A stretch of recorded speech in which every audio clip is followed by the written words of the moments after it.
I was sitting in the doctor's waiting room when my phone rang. It was my only daughter, Amelia. Her voice sounded strange, almost cold, as she said, "Mom, we're going on a trip to Europe tomorrow. I've sold your lakeside cabin and your sedan. We needed the money." Unbelievable. Goodbye. And she hung up just like that. 45 years of raising her, sacrificing for her, and she discarded me like garbage. But I took a deep breath and smiled, because there was something my dear daughter didn't know. Hello, my dear friends. This is Nana, here to share a story that truly makes you pause and reflect. Please take a moment to subscribe and share your thoughts in the comments. Love reading where you're watching from. My name is Clara Ellington. I'm 72 years old. And until that moment, I thought I knew my daughter. I had become a widow 7 months ago. My gentle husband, George, my partner for nearly 5 decades, was taken from me by a sudden heart attack right over our usual Tuesday morning coffee. He had just finished telling me about the garden center coupons. Those were his last words. Since then, Amelia had been hovering, attending to my affairs with a brisk, business-like air. She handled the probate, reorganized the garage, and insisted I couldn't manage the large house alone. Now I understood her purpose. She wasn't managing my grief. She was appraising her inheritance. The lakeside cabin, nestled deep in the Tennessee mountains, wasn't just a piece of property. It was the sanctuary where George and I built our lives. It was where Amelia learned to swim, where George carved her initials into the oak tree, and where we intended to retire permanently. It held the quiet echo of our happiness. And the sedan, my reliable black Lexus, the last gift George ever gave me. Amelia knew those things were irreplaceable memories, yet she treated them like commodities on a balance sheet. When she hung up, I stayed there on that faded blue examination chair, surrounded by strangers. And for the first time since George's passing, a wave of profound peace washed over me. Because in that split second of betrayal, a memory clicked. 3 days before George died, while I was preparing dinner, he had handed me a heavy brown envelope. "Clara, this is important. Keep it in the old safe. The one behind the loose brick. Don't worry about it until you absolutely need to. This is our peace of mind." I, lost in my routines and then my grief, had completely forgotten the envelope, but there it was, waiting in the hidden safe behind the old hearth. The moment I got home, I rushed past the empty hall, where George's coat used to hang, and knelt by the fireplace. My fingers found the loose brick instantly. The safe creaked open, and there was the envelope, just as he described. George's strong, simple handwriting read, "My bright star, Clara." I sat on the worn Persian rug, my heart beating fast, and broke the seal. The contents weren't the old savings bonds I expected. They were meticulously organized documents, trust deeds, corporate filings for something called Ellington Legacy Group, and a thick stack of investment portfolios. And a personal letter, folded neatly. I began reading his familiar script, my tears blurring the ink, but the words were clear. "My bright star." The letter began, "If you are reading this, I've gone ahead to prepare our spot in the sky. Forgive me for keeping this secret. I've always been a man who believed in silent preparation. While I worked as a dispatcher for the railway, I quietly invested every penny in commercial real estate and regional bonds. We don't just have the house. You are the sole trustee of a significant fortune. The most important asset is the ownership of the Riverview condominiums." I stopped breathing. The Riverview condominiums. That glossy, modern 30-story tower where Amelia and her husband, David, lived, constantly bragging about their upscale address. I continued reading. "I kept this separate and secret for 2 reasons. I wanted our money to be quiet, and I wanted to protect you from Amelia's sense of entitlement. If she ever knew the true extent of our wealth, I feared it would poison her love. Please, Clara, use this power wisely." I was speechless. Amelia thought she had robbed a poor widow to fund her husband's startup. She had stolen a few pennies from a woman who, it turned out, owned the gold mine. The next day, I contacted Mr. Sterling, George's longtime attorney. I laid out the situation with a cold precision that surprised even myself. "Mr. Sterling, Amelia and David believe they have sold 2 properties and have access to the funds. They are leaving tomorrow. I need 2 things immediately. Name them." "Clara, first, use this holding legacy group to immediately file a temporary injunction on the sale of the cabin and the sedan. Claim the sale was fraudulent, without proper spousal consent, and executed under duress. The funds must be frozen in escrow immediately. They must think the money is still accessible, but it must be locked down." "Understood. We can move on that within the hour." "What is the second request?" "The second is for the Riverview condominiums. I need you to quietly appoint a new property manager, and I need a new, very tight lease agreement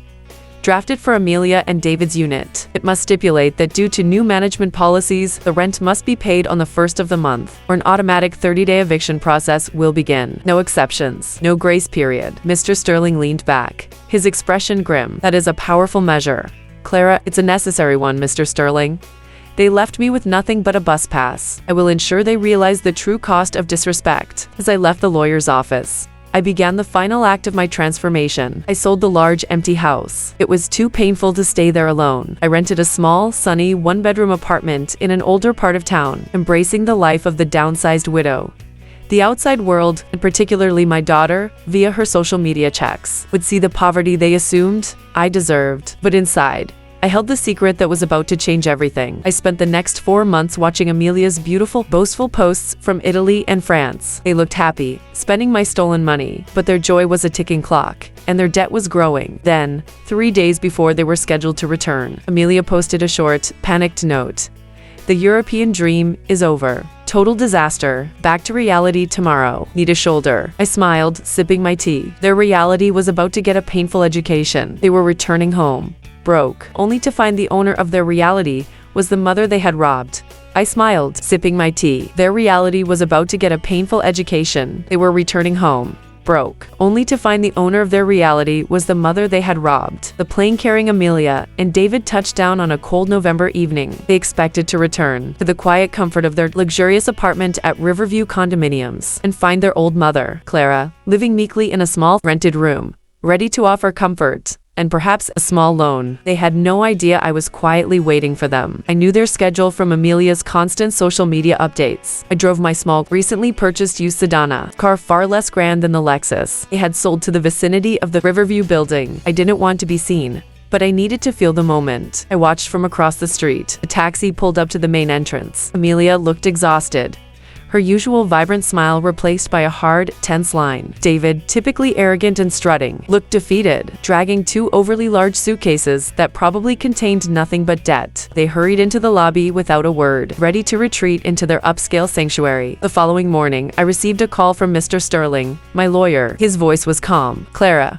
they are back. They seem to have completely depleted the funds they took. Also, there's a small, predictable issue. They are late with the rent for their unit at Riverview. Late. They just arrived last night. Mr. Sterling, the rent was due yesterday, the 1st of the month. Precisely. Our new management company, Ellington Legacy Group, has already followed procedure. They deposited the notice on their door at 9 a.m. this morning. It's a standard initial notification that due to the strict new lease terms, their payment is late, and a mandatory late fee of $500 has been applied. They have 48 hours to remit the rent and the fee, but the next step in the eviction process will be initiated. Closed my eyes for a moment. This felt harsh yet necessary. It wasn't about the money. It was about the principle of the harvest they had sowed. Thank you, Mr. Sterling.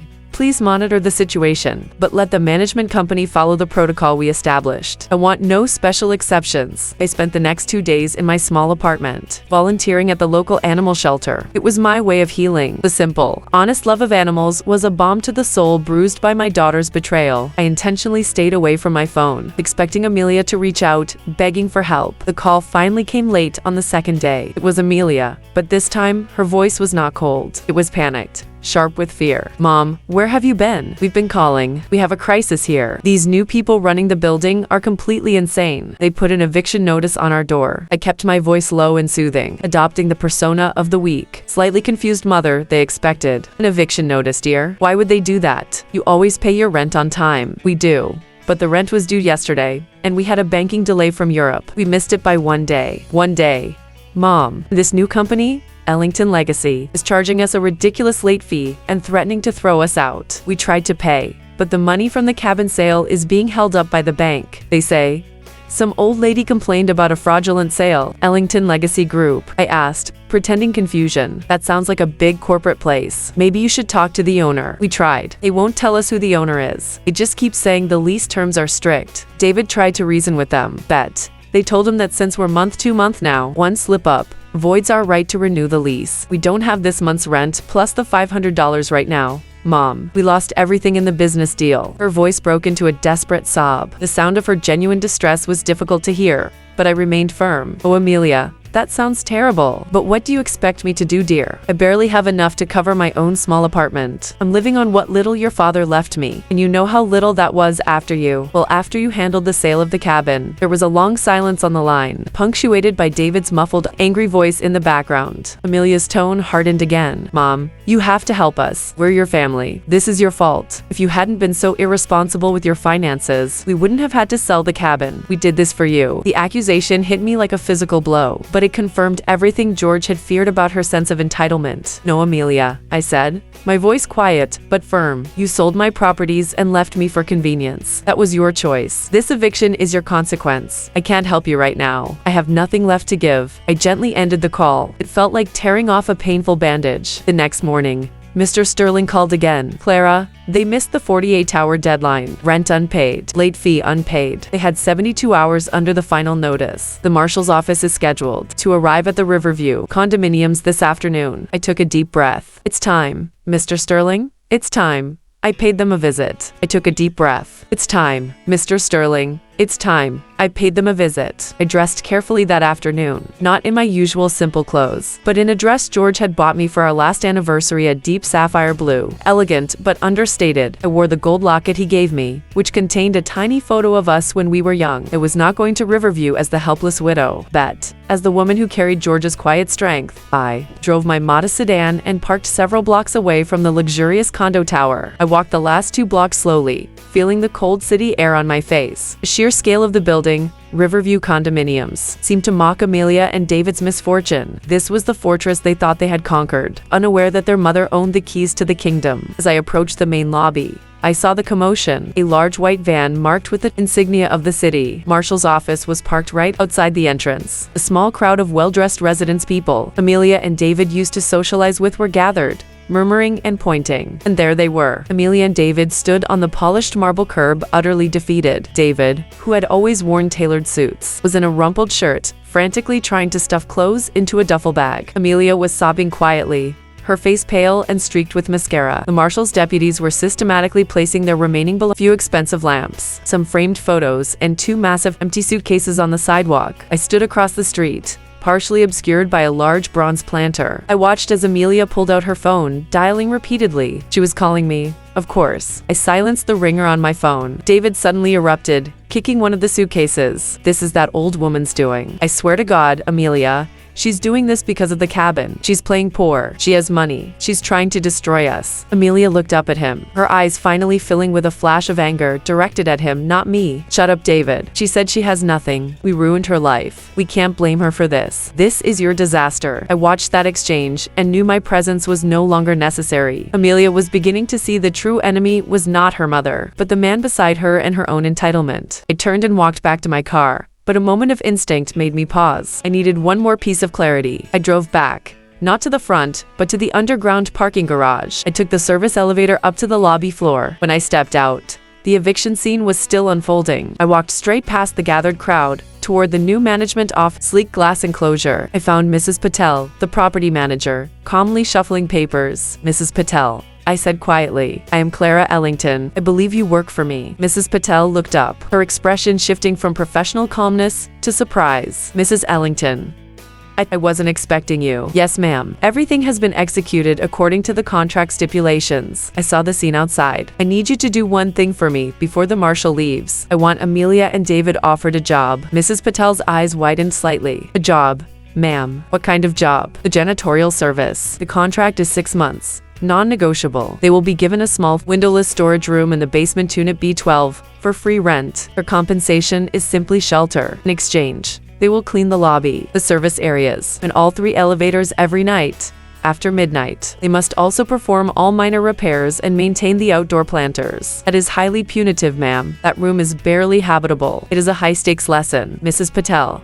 It is their only option for shelter in this city, since they have no funds. If they accept, the fraud investigation into the cabin sale will be put on hold. If they refuse, the investigation is immediately reinstated, and they will face criminal charges for their fraudulent activity. Please present this offer to them now, before they leave the premises entirely." Mrs. Patel immediately went outside. I watched through the glass partition. She approached Amelia and David, handing them a simple, printed document. David snatched it, his eyes quickly scanning the terms. He laughed, a short, bitter bark. "Janitor, in the basement. She thinks we're going to clean toilets for her." He looked ready to tear the paper up. Amelia, however, was reading it carefully. She saw the clause about the fraud investigation. She saw the phrase, "release of escrow funds upon successful completion."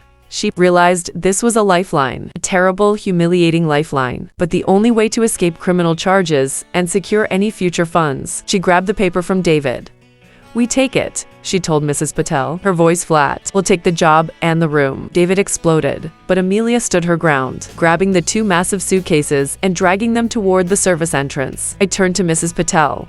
"Ensure that the contract is signed tonight." And Mrs. Patel, "I want daily detailed reports on their performance. This lesson has only just begun." Leaving the Riverview condominiums, I felt an immense exhaustion, but also a quiet sense of duty fulfilled. George had handed me a weapon, and I had used it.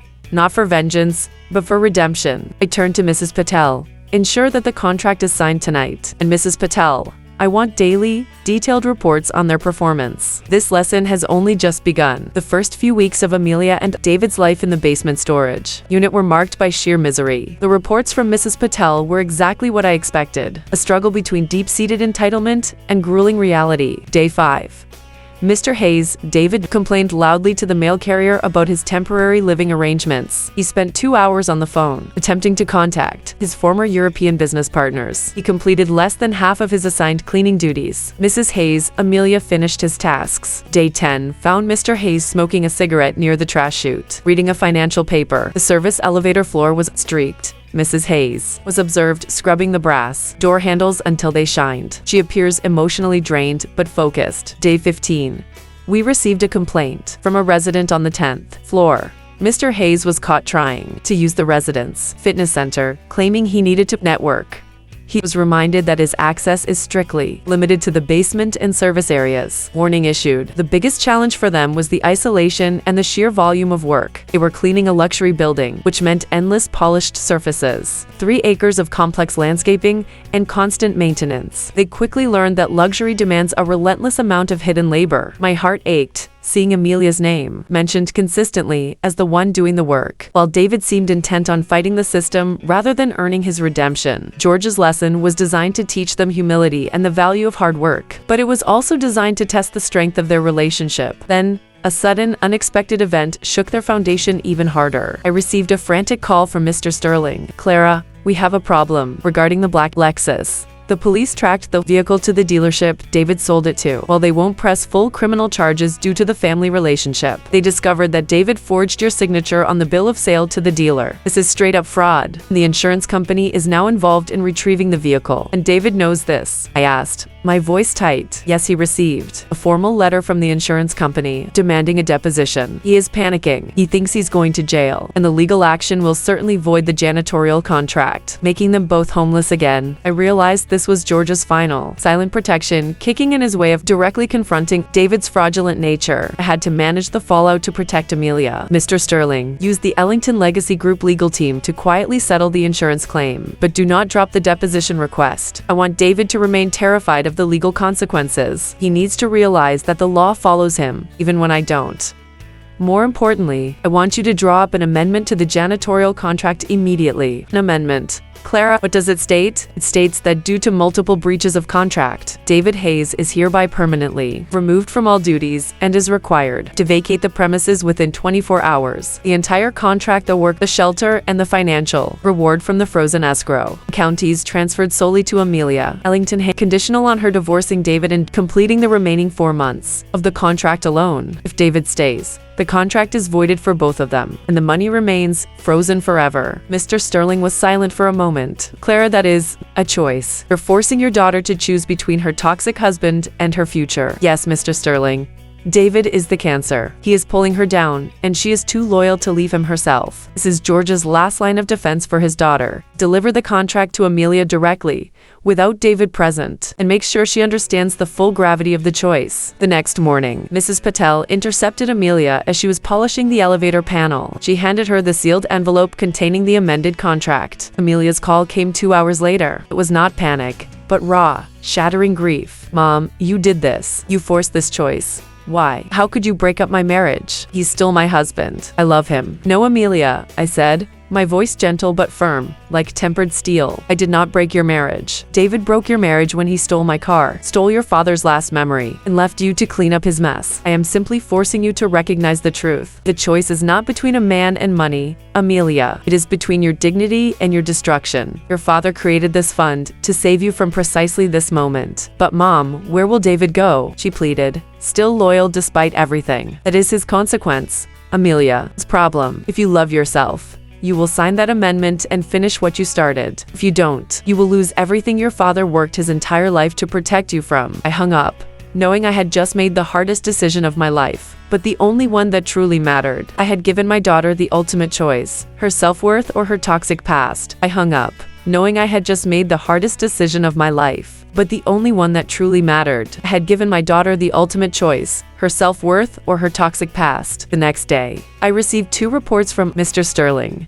The first was a confirmation that David Hayes had been served the required legal notice for the insurance deposition regarding the stolen sedan. He was now fully aware that his past fraud was catching up to him, a heavy weight hanging over his head. The second report was from Mrs. Patel, the property manager. It was short and stark. David had exploded when he read the amendment to the janitorial contract. He screamed, threw things in the basement, and accused Amelia of conspiring with me to destroy him. He refused to leave the storage unit, citing marital property rights, even though the contract clearly designated the room as temporary, non-residential compensation. Amelia, surprisingly, did not immediately fold. The shame and exhaustion of the last few months had finally built a wall of resolve in her heart. She confronted David, not with anger, but with a quiet, devastating clarity. David, I could imagine her saying, her voice tired but steady, the man I married would have found a job, any job, to protect his wife from cleaning toilets. The man I see now is screaming about a basement, storage unit, and blaming my dead father for his mistakes. You lost your right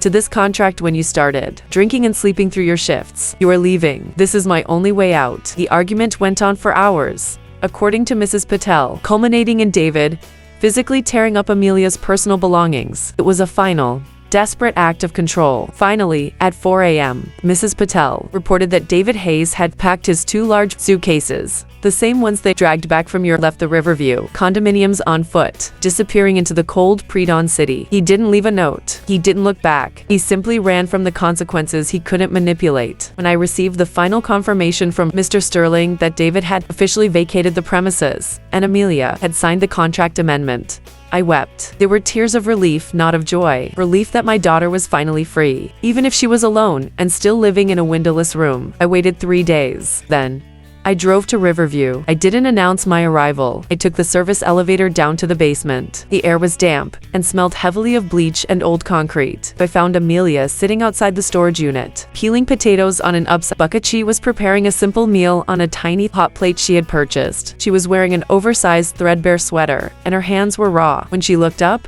she didn't show shock. She showed only a quiet, deep sadness. "Hello, Mom," she said, setting the knife down. "I guess you're here for the final inspection." I walked closer, my heart clenching at the sight of her. "I'm here because I'm your mother, Amelia, and I haven't seen you properly since you moved into this cell. It's clean, Mom. I keep it clean. Cleaner than the lobby. Actually, I finished David's shifts. The management is pleased. I have 3 months left. And when you finish those 3 months, what then, Amelia?" She looked down at the pile of potato peas. "Then I get the escrow money, the money from the cabin. It's enough to rent a small place. And I'm going to use the janitor training to find a real cleaning job, maybe at a hospital. They pay better." "And David?" I asked gently. "He's gone. He took the last of his pride and whatever cash he could scrape together. He called once, demanding I send him half the escrow money." I hung up.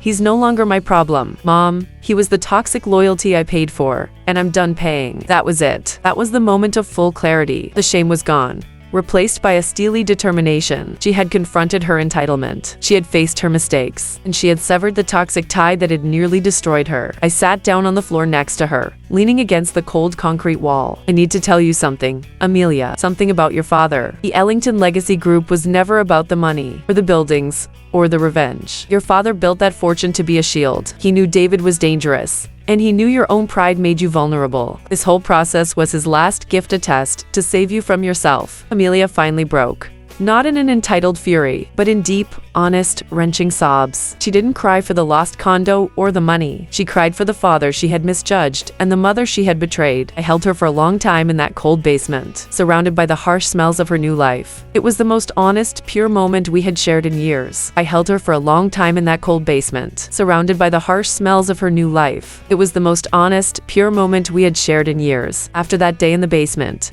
our relationship shifted fundamentally. Amelia still had 2 months left on her janitorial contract, but the work was no longer a punishment. It was a path. She cleaned with a purpose now, not just to earn the escrow money, but to honor the quiet protection her father had provided. She saw the building not as a symbol of her lost wealth, but as the stage for her redemption. The reports from Mrs. Patel reflected this change. Week 18.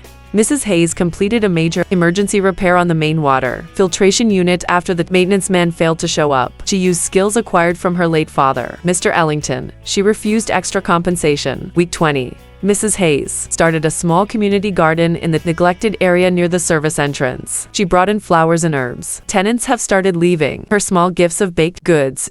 Week 22. Mrs. Hayes intervened in a verbal dispute between 2 residents over parking. Her calm demeanor diffused the situation instantly. She is well respected by the service staff. Amelia was finding her place in the world, not on the 28th floor, but in the trenches, where real life happened. She was building a community based on respect and hard work, something her previous life had never allowed her to do. During this time, I was working with Mr. Sterling to finalize the legal details of the escrow funds and the establishment of the George Ellington Legacy Foundation. I decided that the foundation needed to take ownership of the lakeside cabin. It would become a retreat center for the single mothers. The foundation helped a place of peace and healing, continuing George's legacy of sanctuary. Finally, the day of the contract completion arrived. Mr. Sterling called me. Clara, Amelia's 6-month term is officially over. The contract has been fulfilled meticulously. The escrow funds, including the accrued interest, are ready for release. The total sum is substantial, far more than the original sale price. I took a deep breath. This was the moment of the financial reward, but I knew the real prize was Amelia's change of heart. I arranged to meet Amelia, not in a formal office, but at the small, neutral coffee shop we had met at before. I wanted this final discussion to be about them, not the transaction. I arrived first and took a corner booth bathed in sunlight. Amelia walked in, and the transformation was complete. She was still in simple clothes, but her posture was straight. Her shoulders were back, and her hands, though rough, were steady. There was a peaceful light in her eyes. "Hello, Mom," she said, her voice soft but sure. "Hello, Amelia. Congratulations, you finished it. You earned it." She sat down, declining the offer of a fancy latte and asking for simple black coffee, like her father used to drink. "Thank you, Mom. The last 6 months were the hardest of my life, but the most real. I came to tell you, I don't want the money." I paused, setting my cup down. I had anticipated this, but hearing it still brought a swell of emotion to my throat. "You don't want the money? Amelia, why?" "Because that money is stained, Mom. It came from deceit and disrespect." I realized that my father's true gift was not the wealth, but the lesson. "I found a real job, Mom. I'm cleaning at a hospital now. It's minimum wage, but the nurses treat me with respect, and the work matters. I don't need the cabin money to define my worth anymore." She reached into her pocket and pulled out a simple, tarnished key to the lakeside cabin that George had given her years ago. "I want you to take this, Mom. The cabin belongs to Dad's memory, not to me. Use the money for good. Use it to help someone who hasn't had a mother or a father to bail them out. I want to build my life with clean hands, Mom." This was it. The final, unequivocal surrender of entitlement. My daughter was back. Tears welled in my eyes. This time, tears of pure, overwhelming pride. "Oh, Amelia, you are everything your father hoped you would become. I am so proud of you." "Then, what I really want, Mom," she said, her voice breaking slightly, "is to know if the Sunday morning coffee is real. Can we keep that? Can we just be mother and daughter again? Without the secrets and without the contracts?" "Then, what I really want, Mom," she said, her voice breaking slightly, "is to know if the Sunday morning coffee is real. Can we keep that? Can we just be mother and daughter again, without the secrets and without the contracts?" That simple question, that simple plea for unconditional love, was the true measure of her transformation. I reached across the table, my hand covering hers, and squeezed gently. "Oh, Amelia," I whispered, my voice thick with emotion. "The Sunday morning coffee is the only thing I have ever wanted back. It's real. It's forever." We sat for another hour, talking about small, inconsequential things, enjoying the peace and the light of true reconciliation. When we finally parted, I watched Amelia walk away, her steps firm and her head held high. She was heading to her minimum wage hospital job, a job she was proud of, a job she had earned. The moment I got home, I initiated the final legal steps. I called Mr. Sterling and gave him the full set of instructions. Mr. Sterling, the contract is complete. Amelia has refused the escrow funds. She wants to earn her own way. An extraordinary outcome, Clara. So, what is the disposition of the funds now? I want you to use the escrow money, the full amount from the fraudulent cabin sale to purchase the charming duplex we looked at near her workplace, the one with the small garden. It must be bought quietly, through a separate trust that dissolves upon transfer, ensuring no paper trail leads back to the Ellington Legacy Group or to me. It is to be placed entirely in Amelia's name, free and clear, as a final, anonymous gift. An anonymous gift. Clara, she will know, she will suspect, but she will not know for sure. That anonymity preserves her dignity, the integrity of her hard-won independence. The rest of the money from the liquidation of George's other assets will go into a George Ellington Legacy Foundation. Mr. Sterling paused, clearly impressed. George would be very proud. Clara, this is a profound act of grace. A week later, Amelia called me, her voice trembling with emotion. Mom, I got a registered letter today. It's a deed. A beautiful little duplex near the hospital has been transferred to me. The letter said it was a gift from an anonymous benefactor who admired my hard work and determination during my time at Riverview Condominiums. Mom, was it you? I played the role perfectly, keeping my voice light and slightly amused. Amelia dear, you must have some powerful secret admirer. Perhaps it's a very generous old lady who likes to drink black coffee and enjoys reading. Mrs. Patel's reports. You'll never know for sure, will you? No, she whispered, a sound of deep relief and gratitude in her voice. But I know I have to earn it. I won't quit my job, Mom. I'm keeping the hospital job. I'm going to use this house as a foundation, not a handout. I smiled. She had passed the final, unspoken test. Amelia moved into the duplex that weekend. She quit the janitorial job, but she kept the hospital cleaning job, refusing to rely on the gift entirely. She was determined to stand on her own. As for David Hayes, his fate was sealed by his own greed. Without Amelia, and without the stolen funds, he quickly descended. Mr.'s team tracked him down to a dilapidated boarding house. He tried multiple times to sue me and the Ellington Legacy Group, but he found every avenue blocked by George's airtight legal planning. A fraud case against him regarding a sedan was quietly dropped once the insurance money was recovered, but the constant threat of legal action had broken him. He eventually vanished from our city. A cautionary tale of entitlement, consumed by its own hunger. Amelia and I settled into a new normal. She never asked me for financial help again. She never complained about her small income. She had learned the true value of hard work and the priceless nature of a mother's love. We still have coffee every Sunday morning. She always brings the same wildflowers. And we always sit on my small porch, talking about everything and nothing. Sometimes, I look at her healthy, humble, and fiercely independent. And I thank George for his foresight. He protected me from financial ruin. But more importantly, he saved my daughter from herself. And that, my dear friends, is the most profound legacy a father can leave behind. And that, my dear friends, is the most profound legacy a father can leave behind. He protected me from financial ruin. But more importantly, he saved my daughter from herself. The months following Amelia's move into the duplex were a period of quiet grace. Our Sunday coffee ritual continued, a silent testimony to the healing power of honesty. Amelia, now working diligently at the hospital, often shared small, insightful stories about her work, the respect she earned, the simple satisfaction of a job well done. However, the immense fortune George left me, managed under the Ellington Legacy Group, was still a massive responsibility. Al was an old woman who knew nothing about managing commercial, real estate, and investment portfolios. My ultimate goal was to ensure George's wealth continued to serve the purpose for which he created it, protection and dignity. I decided it was time to move beyond simple liquidation and start building the philanthropic structure I had conceived to George Ellington Legacy Foundation. I hired a team of dedicated ethical financial experts, instructing Mr. Sterling to oversee them. Mr. Sterling, I told him, the foundation needs to do more than just write checks. It needs to give people the same second chance Amelia earned. We will buy, restore, and then gift safe, clean, affordable homes to single mothers who are struggling to find stable housing. We will provide a foundation for them to rebuild, not just a temporary fix. Mr. Sterling's firm embraced the mission. The first crucial step was deciding who would run this massive operation. I knew the person had to. I called Amelia to my small apartment one afternoon, not for coffee, but for a business discussion. Amelia, I began, sitting her down with a set of documents. Your father's legacy is immense. I am setting up the George Ellington Legacy Foundation. It's dedicated to giving vulnerable people a second chance at housing and stability. Amelia's eyes widened. That's wonderful, Mom. I've been seeing so many patients at the hospital who need that kind of help. Yes. and I need someone to run the client relations department. Someone who understands the difference between genuine need and calculated entitlement. Someone who knows exactly what it feels like to live in a windowless room and still choose dignity over despair. Amelia looked at me, her gaze steady. You want me to do it, Mom? I do. You're the perfect person for this job, Amelia. You know exactly what a true second chance looks like. I'm offering you a professional salary, a private office, and the trust to make crucial decisions about who deserves George's generosity. It's a role you will earn every single day through your insight and empathy. Amelia cried then, but they were tears of gratitude and overwhelming responsibility. Mom, I don't know if I can handle that much trust. I messed up so badly. The past is a lesson, not a life sentence.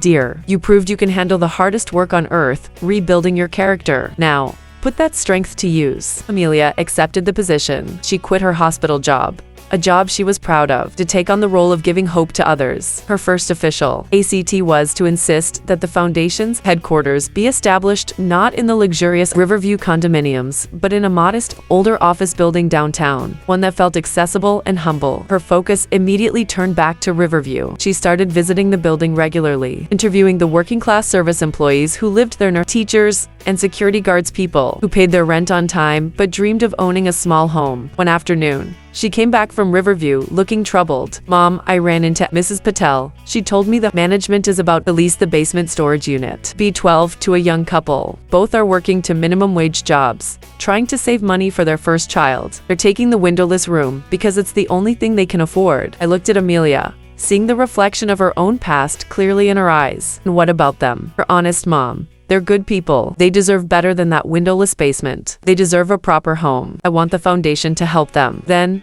I smiled. I believe you know exactly what the George Ellington Legacy Foundation needs to do for its first major act. Amelia's first official grant was a powerful one. I instructed the foundation to purchase a beautiful small house right near Amelia's duplex, fully furnish it, and gift it, debt-free, that young couple in George's name. When the young couple received the news, they were in disbelief, crying with joy and gratitude. Amelia was there to hand them the keys. As she watched them, she looked over at me, her eyes shining. In that moment, the final vestige of shame evaporated. She had turned her betrayal into a beacon of hope for others. George's lesson had come full circle. Amelia's first official grant was a powerful one. I instructed the foundation to purchase a beautiful small house right near Amelia's duplex, fully furnish it, and gift it debt-free to that young couple in George's name. In that moment, the final vestige of shame evaporated. She had turned her betrayal into a beacon of hope for others. George's lesson had come full circle. The establishment of the George Ellington Legacy Foundation became my life's new purpose. Amelia, as the client relations coordinator, was a whirlwind of ethical energy and empathy. Her personal story resonated deeply with every applicant, and she was careful, sometimes brutally so, to ensure the foundation's help went only to those who were truly willing to work for their stability. 1 year after Amelia's eviction from Riverview condominiums, we hosted the foundation's first annual fundraising dinner. It was a modest but elegant event held at a downtown hotel. Amelia was the keynote speaker. She stood on the stage, wearing a simple, tailored dress, looking poised and confident. She began her speech not with a corporate message, but with a deeply personal confession. 1 year ago, I was evicted from my luxury apartment. I was broke, ashamed, and deeply betrayed the two people I loved most, my mother and my late father. I thought I was entitled to their life savings, and I believed that work was beneath me. The room was silent. She then pointed to the young couple, the former basement janitors, who were sitting in the front row, looking radiant and proud. I only found my way back when I was forced to live in a windowless storage room in the basement of the building I thought I owned. I was forced to clean toilets and scrub floors for shelter. That humiliation, that humility was the greatest gift my mother ever gave me. Guided by my father's quiet wisdom, she continued, her voice clear and strong. The George Ellington Legacy Foundation is not a handout. It is a lifeline for those who are willing to fight for their second chance. If you are willing to work, to rebuild, to choose dignity over entitlement, then my father's legacy is here to support you. As she finished, the entire room erupted in a standing ovation. I sat in the corner, tears streaming down my face, but I was smiling. Amelia had become the embodiment of George's silent strength. After the dinner, Amelia approached me. She took my hand, her eyes shining with warmth. Thank you, Mom, for the lesson and for the trust. I wanted to tell you one more thing. I filed the divorce papers 6 months ago, but the decree just came through. I am officially Amelia Ellington again. I am using my father's name. I hugged her tightly. The final knot of the past was untied. Our Sunday coffee ritual continued, but now it was often followed by a walk through the small community garden Amelia had started in her neighborhood. She was thriving. One warm afternoon, she turned to me. Mom, about the lakeside cabin, the one the foundation owns now. It's helping so many women heal. I think I'm ready to face it one more time. Would you come with me this weekend? Just us.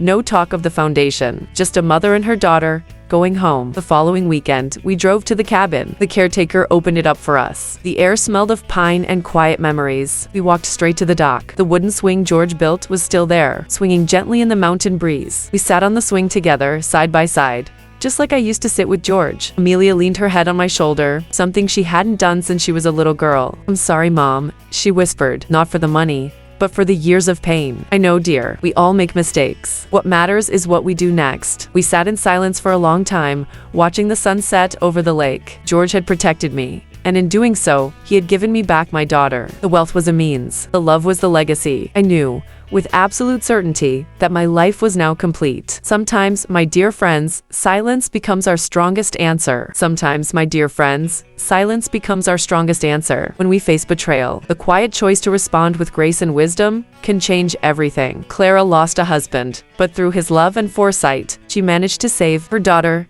and teach her a lesson that no amount of money could buy. I truly hope this story resonated with you. Did it spark a thought or touch your heart? Share your take in the comments below. I'm eagerly waiting to read your views. If this story brought you value, please consider showing your support by sending a super thanks. Your appreciation is my motivation to bring you more compelling life narratives. Check out the 2 highly recommended stories on your screen right now. There's so much more to explore. Don't forget to hit that subscribe button before you go. See you in the next story. With love and respect.